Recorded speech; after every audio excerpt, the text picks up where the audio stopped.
Halo Juventini, kembali lagi dengan saya di channel Fansada Juve. Di Juve Talk kali ini kita akan membahas peluang lolosnya Juventus di grup H di penyisihan grup Liga Champions musim ini. Mereka dipertemukan oleh Paris Saint-Germain dari Prancis, Benfica dari Portugal, dan Maccabi Haifa dari Israel. Menarik, sangat menarik. Oke, sebelum kita lanjut ke pembahasan, saya ingin mengucapkan terima kasih kepada teman-teman yang telah mengklik video ini dan subscribe channel ini. Buat teman-teman Juventini khususnya yang belum subscribe, silahkan subscribe dulu guys, agar kalian tidak ketinggalan konten-konten dari saya. Oke, sebelum masuk ke pembahasan soal analisa saya di grup H soal peluang Juventus di Liga Champions musim ini, saya ingin mengucapkan Benvenuto Arkadiusz Milik lagi-lagi guys ya, karena ini sudah official resmi bahwa Milik telah bergabung oleh Juventus dan mengenakan nomor punggung 14. Selanjutnya selain Arkadiusz Milik, berita terbaru Paredes akan bergabung dengan Juventus setelah akhir pekan ini atau awal pekan depan setelah pertandingan AS Roma versus Juventus versus AS Roma di Giornata 3 Serie A musim ini. Kemungkinan Paredes akan mendarat di Turin hari Senin atau Selasa waktu setempat dan melanjutkan tes medisnya guys.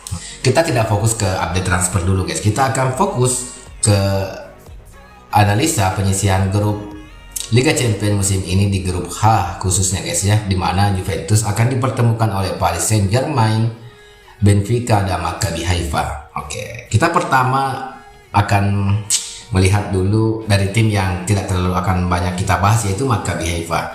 Dari segi statistik Juventus unggul. Pertemuan terakhir mereka yaitu di tahun 2009 di Liga Eropa League, Juventus menang 1-0, dan di kandang Maccabi Juventus pun menang 1-0 dengan agregat 2-0 guys ya. Jadi tidak terlalu banyak hal yang bisa kita bahas dari Maccabi Haifa karena selain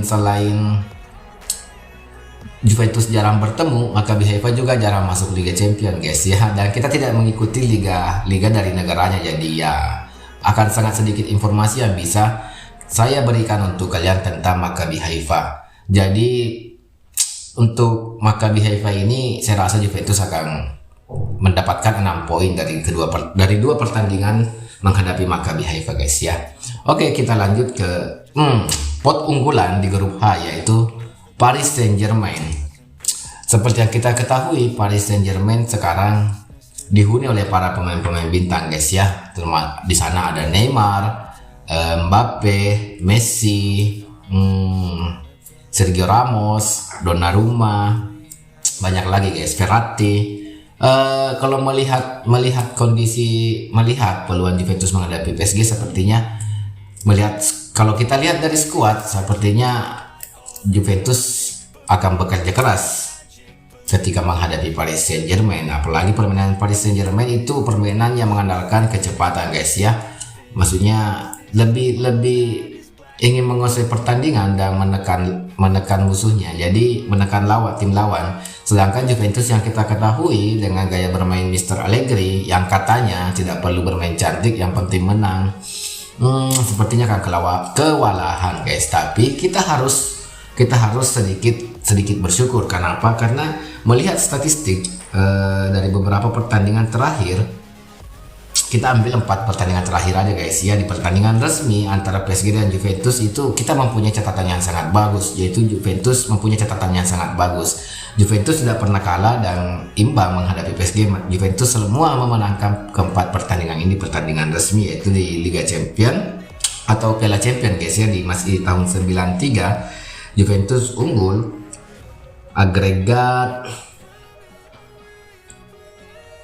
3-1, dan di tahun 97 Juventus ngeri guys, 6-1 dan 3-1, ngeri. Setelah statistik, Juventus punya catatan yang sangat bagus untuk menghadapi PSG kalau kita lihat histori. Tapi histori ini kita tidak bisa menjadikan patokan utama atau tolak ukur ketika Juventus menghadapi Paris Saint-Germain nanti. Kenapa? Karena kondisi PSG di zaman itu dengan sekarang sangat jauh berbeda. Di zaman sekarang PSG menjadi tim adidaya di Prancis dan tim yang sangat mendominasi di Liga Prancis, dengan selain selain apa ya, selain gelar untuk saat ini beberapa tahun terakhir, selain gelar dan banyak pemain bintang yang ingin bermain di sana. Satu lagi hal yang positif yang bisa kita ambil dari pertandingan versus Paris Saint-Germain ini, yaitu kalau Kylian Mbappe sama-sama kita ketahui yang kasusnya belum bisa akur dengan Neymar sih, itu akan menjadi apa ya, keuntungan buat Juventus ketika masalah internal mereka belum terselesaikan dan harus menghadapi Juventus. Jadi kita bisa agak tenang. Kenapa? Karena kalau mereka bermain Mbappe, Neymar, kita tahu pasti mereka lebih mementingkan egonya dibandingkan kemenangan tim. Jadi kita bisa sedikit lega dari rumor-rumor yang terjadi di Paris Saint-Germain. Tapi kita tidak boleh berharap lebih dari itu guys ya. Intinya saya pribadi sebagai fans Juventus dan melihat analisa statistik dan skuad yang ada, saya rasa Juventus bisa lah memenangkan pertandingan. Apalagi kalau bermain home ya. Kalau bermain di Paris ya tahan imbang nggak apa-apa guys ya. Yang jelasnya kita harus juara grup, membuktikan bahwa Juventus bisa menjadi juara grup di grup H ini. Selanjutnya kita menghadapi Benfica. Kalau Benfica sih, ini adalah salah satu tim yang harus sangat diwaspadai Juventus, bukan PSG sih. Tanpa kita menganggap remeh PSG ya. Kenapa saya bilang begitu? Saya melihat dari statistik. Lagi-lagi statistik dari head to head beberapa pertemuan terakhir Benfica dan Juventus. Kita lihat Juventus mempunyai catatan yang buruk ya bersama menghadapi Benfica, klub asal Portugal ini. Di pertandingan resmi, 4 pertandingan resmi Juventus versus Benfica, Juventus tidak pernah menang guys. Kita lihat dari pertandingan Piala Champions di tahunan 768 semifinal, Juventus kalah 2 kali home away oleh Benfica. Dan yang terbaru ketika masih dilatih oleh Mr. Conte, Juventus yang sudah semifinal juga di Europa League, yang harusnya bisa main di final, yang waktu itu final Europa League adalah Jet Stadium dan kita bisa menangkan Liga Malam Jumat, tapi sangat disayangkan kita di Juventus dikandaskan oleh Benfica. Benfica unggul 2-1 di home dan bermain di Jet Stadium pada saat itu. Juventus tidak bisa menciptakan 1 gol pun.